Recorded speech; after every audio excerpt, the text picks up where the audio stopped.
이게 정말 제 얼굴 맞나요? 여기 놀란 표정으로 거울을 빤히 쳐다보며 기뻐하는 공주님이 있습니다. 그 뒤로 그녀의 수행비서로 보이는 남자가 흐뭇하게 웃고 있는데요.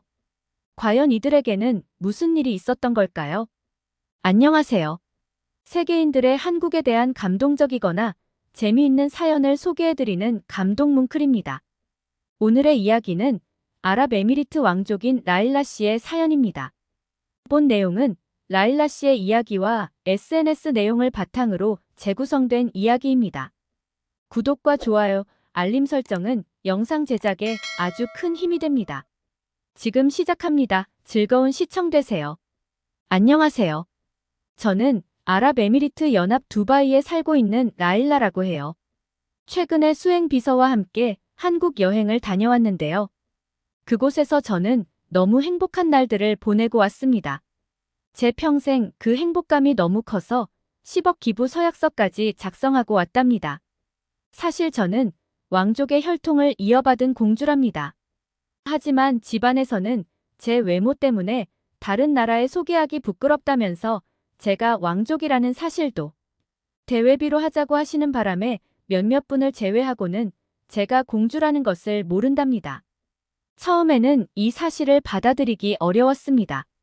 자존심이 상처받는 일이어서 제가 그렇게는 할 수 없다고 강하게 말했지만 선대 왕족들은 제가 예의 바르지 않게 코를 훌쩍이며 채통 없이 코맹맹이 소리를 내는 못생긴 공주를 공식 행사에 참석시킬 수 없다고 주장하셨습니다. 저희 가문은 전통과 예절을 중시하는 문화를 가졌기 때문에 겉으로 보이는 이미지 또한 상당히 중요하게 생각을 하였습니다. 대외 행사에 참석한 언니들과 다른 나라 공주들은 모두 빼어난 외모에 품격이 넘치는데 제 외모는 정말 남들 보기 부끄러울 정도였습니다. 어릴 때는 어딜 가든 부모님의 유전자를 받아 예쁘게 생겼다는 말을 많이 들었었는데 지금은 아니에요. 왜냐면 제 코 때문입니다. 제 코가 심하게 삐뚤어져 있었거든요. 태어날 때부터 그런 건 아니었어요. 어린 시절 언니들과 함께 정원에서 뛰어놀다가 계단에서 넘어졌는데 그때 코를 심하게 부딪혔거든요. 그때는 눈물이 날 만큼 많이 아프기는 했지만 피도 나지 않았고 잠시 지나니 괜찮아져서 금방 다시 언니들과 뛰어놀았습니다. 하지만 문제는 그 이후에 발생했습니다. 어렸을 땐 엄마 아빠를 닮아 정말 오뚝한 콧날이었는데 커갈수록 코 모양이 한쪽으로 삐뚤어지더니 결국 그 상태로 자리를 잡아버렸어요. 시간이 지나면 나아질 줄 알았는데 제 생각이 틀렸던 거죠. 어린 시절 저를 기억하는 사람들은 성인이 된 저를 보며 화들짝 놀라더라고요. 같은 사람 맞냐고 물어보는 사람들까지 있을 정도였어요. 하지만 제 컴플렉스는 여기서 끝나지 않았어요. 바로 언제부턴가 심하게 코를 훌쩍이게 되면서부터 저는 점점 자존감을 잃어갔어요. 어느 날은 코가 자주 막혀서 코맹맹이 소리가 났고 어떤 날은 콧물이 줄줄 흘러서 훌쩍거리고 있어야 했습니다. 왕궁 의사는 두바이의 모래바람 때문에 생기는 풍토병이라고 설명했지만 이는 불치병으로 알려져 있었습니다. 약을 먹으면 잠시 나아지기는 했지만 결국 재발하는 불치병이었습니다. 매번 콧물과 코막힘이 골칫거리가 되어 손수건을 항상 소지하고는 다녔지만 코맹맹이 소리까지는 어쩔 수 없었습니다. 왕궁에서는 제가 못생긴 탓에 푸대접을 받아 매일같이 운다는 소문이 퍼지기 시작했습니다. 그 결과 소문 속에서는 제가 못생긴 데다가 불치병까지 앓고 있다는 이야기가 퍼져갔습니다. 논란이 커지면서 저는 누군가 앞에서 말하는 것도 두려워지고 사람들을 만나는 것도 무서워졌습니다. 그래서 매일 방에서만 은둔 생활을 하게 되었습니다. 밖에 나가는 게 두려운 저에게 책이 유일한 친구였습니다. 그렇게 경영과 다른 나라에 대해서도 관심이 생겨서 아버지와 상해 후 어렸을 때부터 받았던 경영 수업을 토대로 저는 의회에서 신분을 숨긴 채 일하기 시작했어요. 연세가 있으시고 경력이 오래된 분들은 저를 알고 계셨지만 아빠의 조력으로 다른 사람들은 제가 공주라는 걸 전혀 눈치채지 못했답니다. 비록 제가 얼굴은 다른 공주들에 비해 뒤처질진 몰라도 나라를 위하는 마음은 누구에게도 뒤처지지 않았기에 정말 열심히 일하고 나라 전반의 상황을 파악하는 데 힘쓰며 일했습니다. 예전엔 아랍 여자들이 사회활동에 참여하지 못했지만 최근엔 점차 개방적으로 변하고 있는 추세라 가능한 일이었습니다. 그렇게 여러 나라에 대해 알아가다 보니 저는 요새 뜨고 있는 아시아의 대한민국이라는 나라에 대해 알게 되었습니다. 지금 두바이에서는 K-팝 열풍이 식을 줄 모르고 날이 갈수록 더 유행하고 있습니다. 특히 저는 BTS가 너무 좋더라고요. 한국어 노래 가사와 춤까지 모두 외울 정도로요. 작년에 한국 아이돌 가수가 요르단에서 공연을 했었는데 그때 수행 비서와 함께 갔었는데 정말 환상적이었어요. 제가 늘상 꿈꾸던 K-팝 공연을 직접 볼 수 있어서 정말 기뻤어요. 그 공연에 다녀온 뒤 저는 K-팝과 한국 문화에 대한 애정이 더욱 깊어졌습니다. 제가 다시 의회로 나가 일하게 된 후에는 두바이 의회에서도 한국과의 교류를 더욱 강화하고자 노력했습니다. 한국과의 협력을 통해 양국 간의 긍정적인 관계를 유지하며 문화 교류를 통한 국제적인 유대 관계를 증진시키는 것이 중요하다고 생각했어요. 남자들이 해외를 다니는 것이 일반적이라 생각해서 그동안에는 나라 안에서의 업무에 주력하고 있었습니다.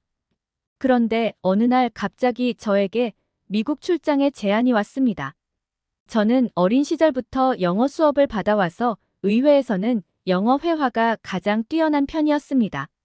국책사업회의가 미국에서 개최되어 통역이 필요한데 이 일을 도맡을 통역사가 갑자기 사정으로 인해 불참하게 되었다며 저에게 통역 역할을 부탁한 것이었습니다.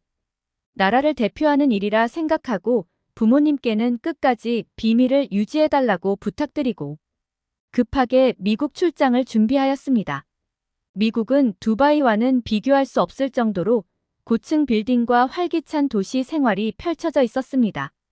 그런데 높은 건물과 차량으로 가득한 도로에서 숨을 쉬는 것이 어려울 정도로 코막힘이 더욱 악화되었습니다. 아마도 대도시의 매연과 추운 날씨가 영향을 주는 것 같았습니다. 이런 악조건에서도 저는 업무에 최선을 다해야 했고 나라를 대표하는 자리에서의 역할을 맡게 되었습니다. 두바이의 겨울과는 비교할 수 없을 만큼 미국의 추위는 차가웠습니다. 통역 업무를 맡게 되자 갑작스런 코막힘이 시작되어 걱정이 앞섰습니다. 발음이 명확하지 않을까 하는 우려와 함께 코가 휘어진 모습에 대한 부담감이 커져갔습니다. 다른 사람들이 내 모습을 어떻게 받아들일지 걱정되어 입을 가리는 일도 생겼죠. 그런데 코가 막히자 답답한 감정에 휩싸이면서 어쩔 수 없이 입을 열었습니다. 업무를 수행하면서도 제 외모와 발음 때문에 상황이 어떻게 전개될지에 대한 불안감이 늘어갔습니다. 만약 사업이 성사되지 않으면 의회에서의 일도 위협받을 수 있을 것 같아 걱정이 더해졌습니다. 그런 상황에서 나를 돕기 위해 누군가가 동그란 통을 건네주었습니다. 그녀는 이 연고를 코에 바르면 코가 뚫리고 편안해질 것이라고 설명하며 자신도 비염으로 고생했었다면서 저에게 시험 삼아 발라보라고 권했습니다. 제가 의심하는 눈초리에도 불구하고 그녀는 기분 좋게 그 연고를 사용하기 시작했습니다. 그리고 얼굴에서 상쾌한 표정이 번지더니 제게도 시도해보라고 권유하였습니다. 물론 의심은 남아있었지만 급한 상황이었기에 일단은 시도해보기로 했습니다. 살짝 손끝에 묻혀서 코에 바르자 답답하게 막혀있던 코가 뻥 뚫리더니 머리도 상쾌해졌습니다. 정말 신기한 약이었습니다. 회의 중간중간에 연고에 대해 궁금증이 생겼고 이 연고가 오랫동안 괴롭혀온 비염을 치유할 수 있을지도 모르겠다는 생각이 들었습니다. 회의가 끝나자마자 저는 연고를 준 그녀에게 다가가서 물어봤습니다. 그녀는 한국에서 가져온 연고라고 했고 비염 치료에 뛰어난 효과가 있다고 말했습니다. 그녀는 수연이라고 자신을 소개하며 본인도 한국에서 비염으로 고생했지만 이 연고를 발라서 괜찮아졌다고 말했습니다. 수연 씨는 일정이 맞으면 함께 한국으로 가보자고 했습니다. 수연 씨가 저에게 건네준 연고 덕분에 회의를 무사히 마쳤기에 저는 아버지에게 보고하고 수행비서를 대동하여 수연 씨와 함께 한국으로 가기로 결정했습니다. 한국은 미국과 두바이와는 또 다른 풍경이었어요. 한국은 어디를 가나 푸른 나무들이 가득한 풍경이었습니다. 풀이 풍성하게 자라는 모습은 두바이에서 보기 어려웠던 풍경 중 하나였습니다. 수연 씨는 저를 데리고 자신이 치료를 받던 병원으로 안내해 주었습니다. 한약과 침술 등의 전통 치료법이 결합된 한의원이었는데 들어서자마자 병원 특유의 알코올 냄새 대신 새로운 향기가 저를 맞이했습니다. 이 향기는 몸이 편안해지는 냄새로 기분이 좋아졌습니다.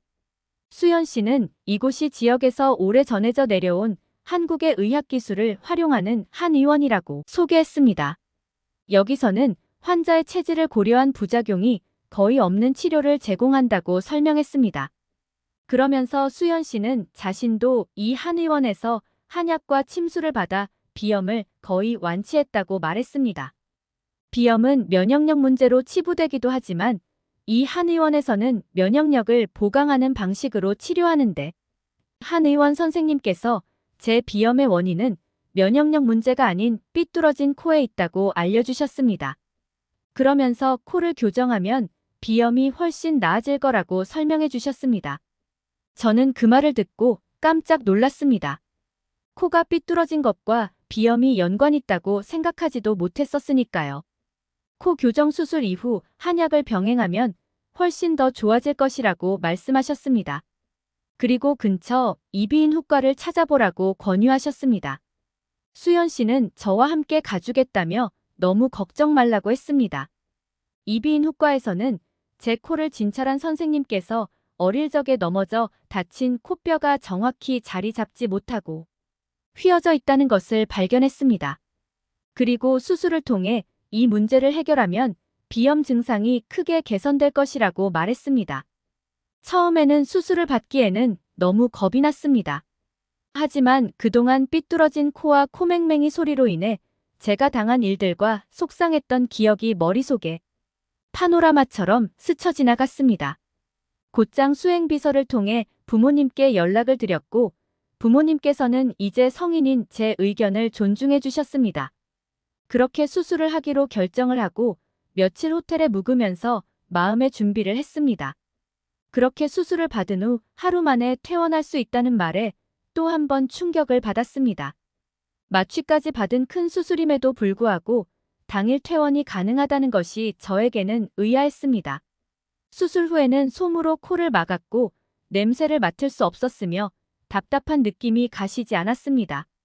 하지만 그럼에도 불구하고 저는 이 지긋지긋한 비염과 제 평생 컴플렉스였던 코뼈 문제를 해결했다는 생각만으로 너무 행복했습니다.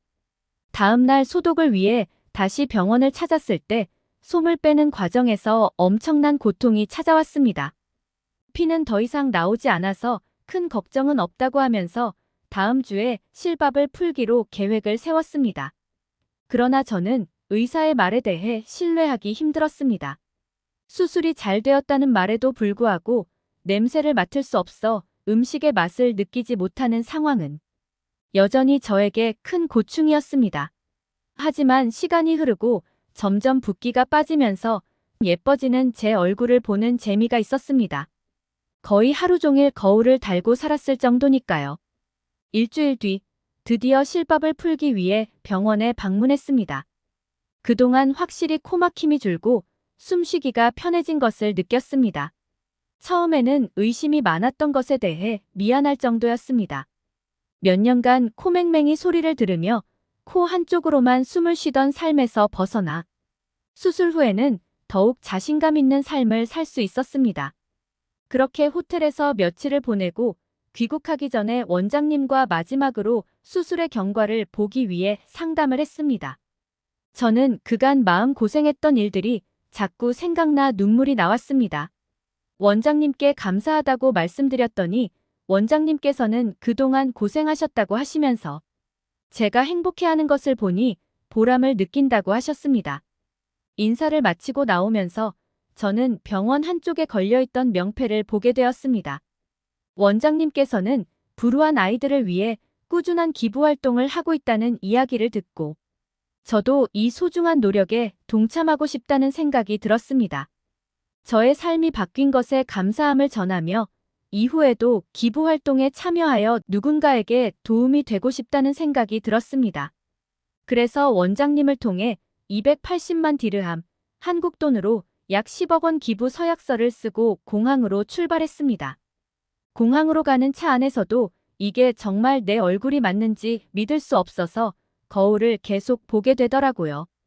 저와 같이 간 수행 비서도 저보고 다른 사람이 된 것 같다고 했습니다.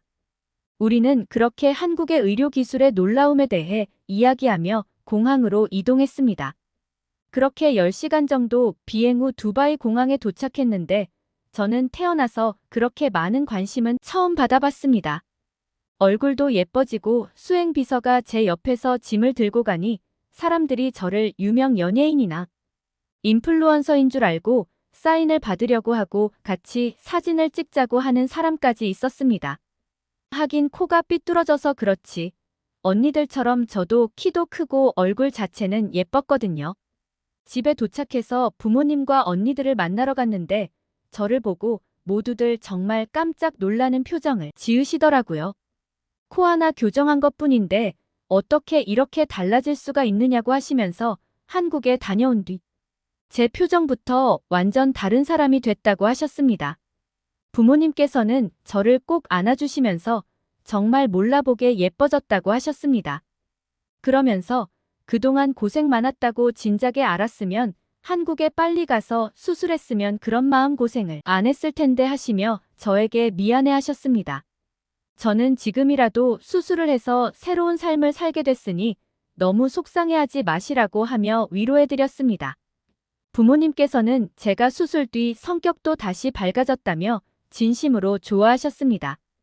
그러면서 저 몰래 수행비서를 통해 한국의 원장님에게 기부금을 더 보내드렸다고 했습니다. 원장님께서는 처음에는 마다하셨지만 불우한 어린이를 위해 써달라는 말을 들으시고는 부모님의 성의 표시를 받으셨다고 했습니다. 그때 수연 씨를 만나지 않았다면 저는 아마 아직도 비염으로 고생하며 낮은 자존감을 가지고 살아가고 있었을 겁니다. 저에게 새로운 인생을 살게 해준 수연 씨와 원장님과 대한민국 그리고 대한민국 국민들에게 너무 감사하다고 말씀드리고 싶습니다. 사연 잘 들으셨나요? 우연히 만난 한국인 덕분에 한국을 방문하여 한국 의료기술로 평생 본인의 외모 컴플렉스와 불치병을 치료하고 자존감을 회복해서 제2의 인생을 살게 된 아랍 공주의 사연이었습니다. 끝까지 시청해주셔서 진심으로 감사드립니다. 여러분의 진심 어린 댓글은 영상 제작에 큰 힘이 됩니다. 감동 뭉클에서는 공식 이메일로 제보받은 시청자 여러분의 사연으로 영상을 제작하고 있습니다. 여러분의 감동적이거나 재미있는 사연을 기다리고 있으니 소개해주고 싶은 사연이 있으시면 위 공식 메일로 제보 부탁드립니다. 구독과 좋아요, 알림 설정을 누르시고 다음번에 올라오는 새로운 영상 소식도 받아보세요.